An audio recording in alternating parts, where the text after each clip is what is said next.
국내 최대 규모의 컨테이너항으로 손꼽히는 부산항 신항. 부두 면적만 421만 5천 제곱미터. 자그마치 축구장 588개가 들어설 수 있는 광대한 규모입니다. 수출하고 수입하는 컨테이너를 싣고 내리고 하는 곳입니다. 5개 터미널이 있고 이제 추가로 이제 공사가 완료되면은 45개 선적 정도 입항을 할 수 있습니다. 대한민국 수출입의 전진 기지답게 부산항 전체로 따지면 세계 6위 수준의 실로 엄청난 물동량을 처리하고 있습니다.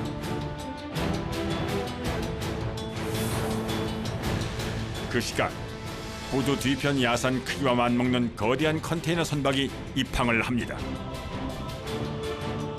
지상에서 바라보니 그야말로 태산이 다가오는 것처럼 느껴지기도 하는데요.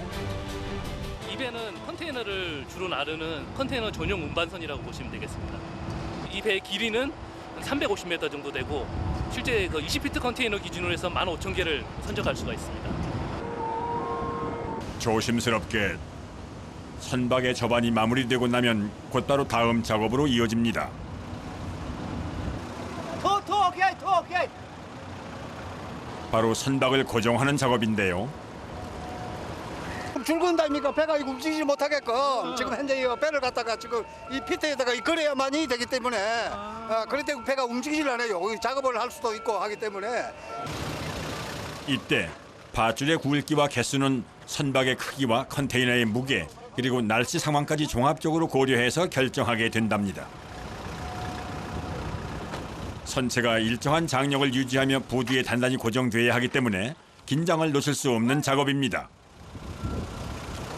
엄청 무겁죠. 이게 하여튼 사람이 잘못하면 다칠 수도 있고. 왜요?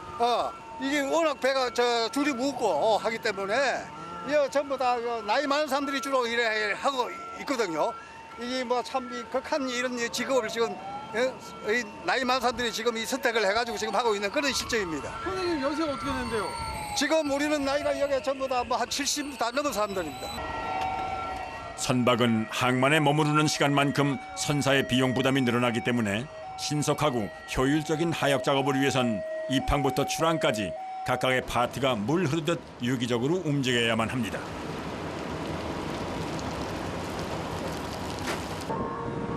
그 중에서도 단연 시선을 압도하는 것은 골리앗 크레인이란 별칭으로도 불리는 초대형 하역 장비 겐트리 클레인입니다.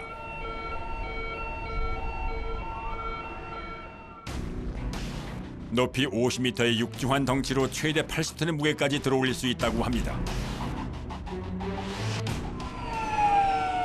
뿐만 아니라 보도를 따라 길게 깔려있는 주행 트랙을 따라 위치를 옮겨가면서 작업을 진행할 수도 있다는군요. 양쪽 레일 사이의 간격만 10차선 너비라는 이 초대형 크레인은 선박이 크고 작업할 컨테이너의 수가 많으면 그만큼 투입되는 숫자도 늘어나게 됩니다. 오늘 작업하게 될 선박은 그 중에서도 아주 큰 편에 속한다고 하는데요. 70m 길이의 파리 수평으로 내려지고 열맞춰 작업 대형을 갖춘 크레인 군단. 오늘 작업엔 총 7대가 투입되었습니다. 이제 본격적인 컨테이너 하역 작업이 시작되는데요. 먼저 길게 뻗은 팔을 따라 컨테이너를 들어올릴 호이스트 장치가 이동합니다. 수십 톤 이상의 컨테이너를 안전하게 들어올리기 위해선 무엇보다 단단한 결박이 필수입니다.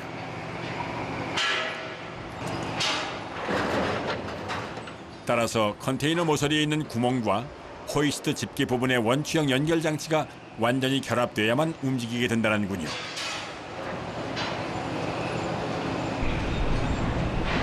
한 번의 실수는 곧바로 막대한 손실로 이어지기 때문에 매 순간 긴장을 해야만 하는 작업입니다.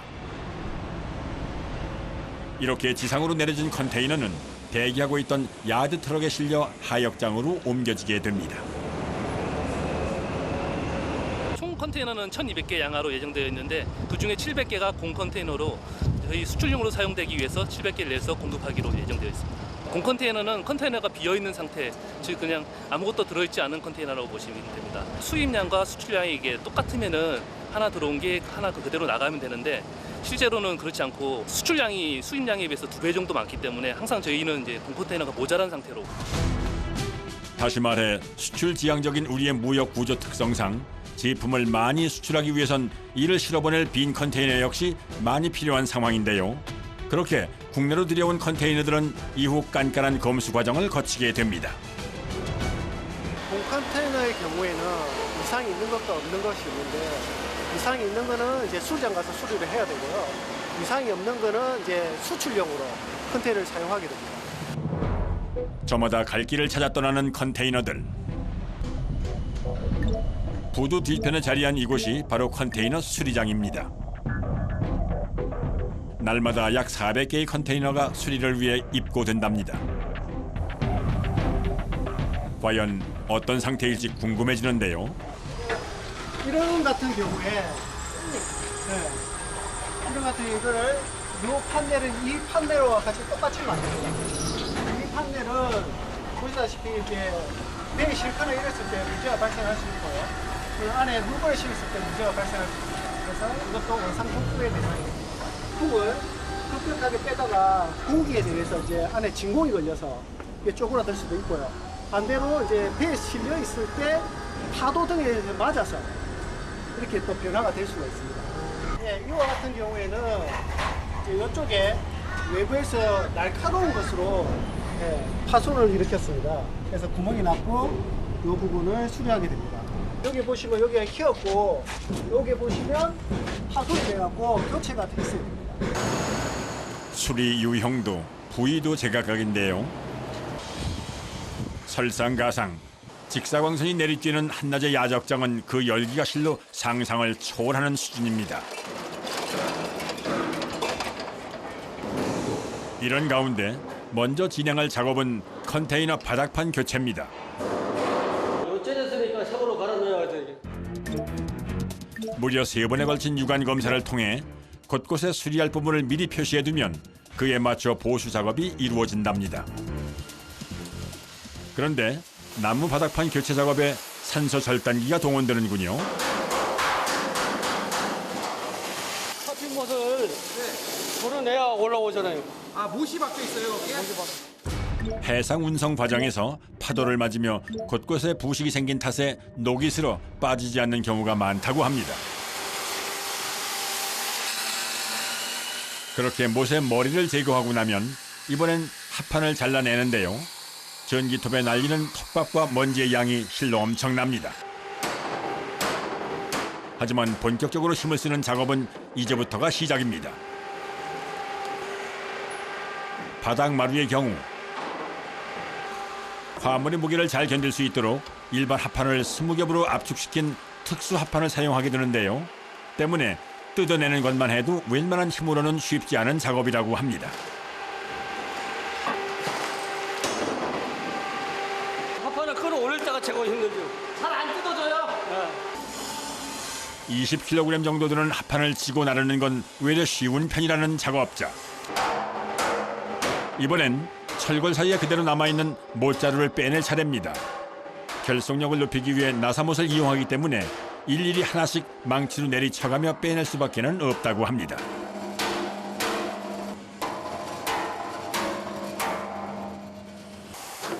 다음은 교체할 새로운 합판에 뭔가를 발라주는군요. 바닥에 들어가니까 네. 그러니까 이걸 발라야지 물이 나무가 빨리 썩지 말라고 하는 거예요. 아, 그럼 방수 페인트 같은 거예요? 그렇죠, 그렇죠. 녹이 생기는 것을 막아주면서 방수 기능도 하는 다목적 페인트라고 합니다. 3mm 합판이거든요, 두꺼운 거. 묽은 것들은 넣을 때 안 부서지잖아요. 컨테이너는 한 번 제작하면 20년 정도 사용하기 때문에 수리 작업이 꼭 필요한데요. 폭염 속에서 고생이 많습니다. 땀이 그냥 흐르듯이 떨어지시네요. 많이 더우신가 봐요.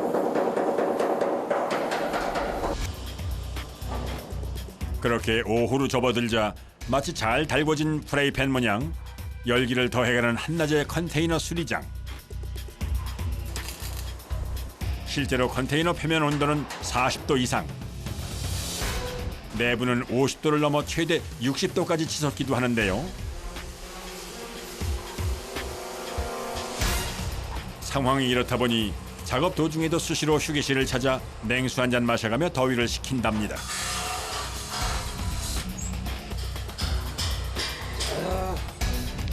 식염 포도당도 잊지 않고 챙깁니다. 소금이요, 소금. 머리 띵한 게 없어지고 그래요. 아, 소금 꼭 드셔야겠어요. 예, 지금 여름철이 되니까 아무래도 좀 힘들지요. 근데 오랫동안 이런 일을 하다 보니까 일을 안 하면 집에서 종이 쑤시 못 있어요. 그래, 움직이는 일이 습관화돼서 그래요. 아무리 익숙해졌다고는 하지만 그야말로 습식 사우나를 방불케 하는 한여름의 컨테이너 수리 작업. 아유 시원하다.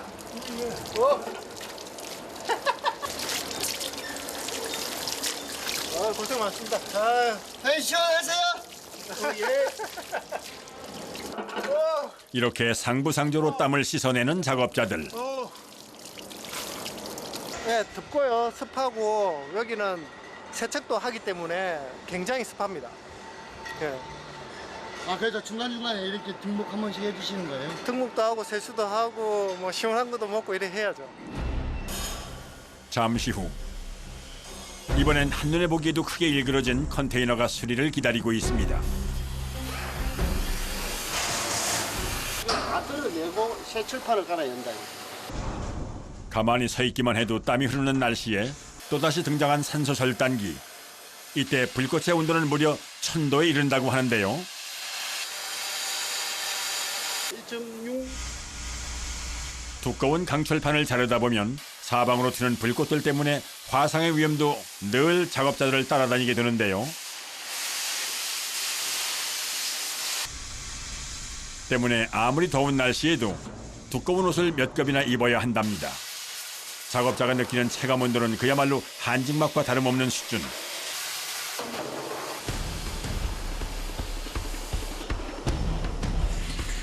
일반적으로는 10에서 30cm 내외의 철판 교체 사례가 많은 편이지만 오늘은 그 범위가 특별히 더 넓은 편이랍니다.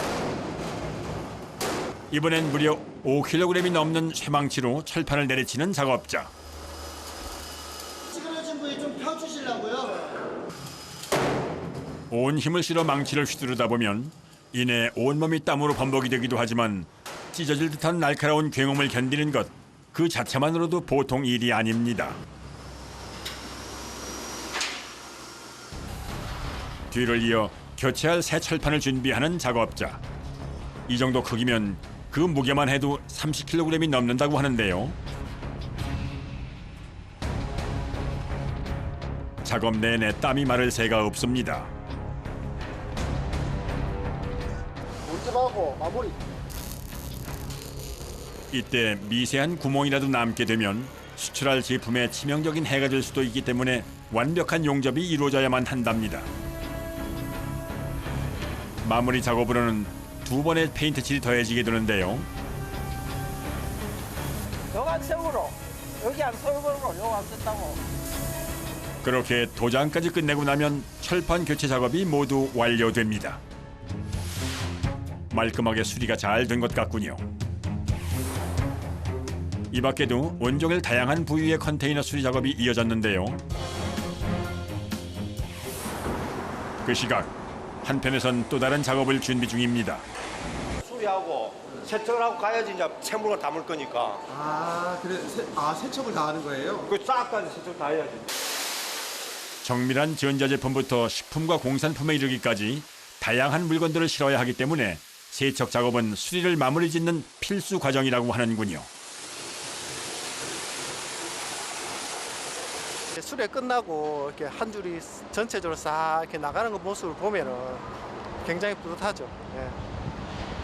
저희가 어찌 보면은 이거 국내에 수출하는 이 포장하는 상자를 만드는 거랑 마찬가지지 않습니까?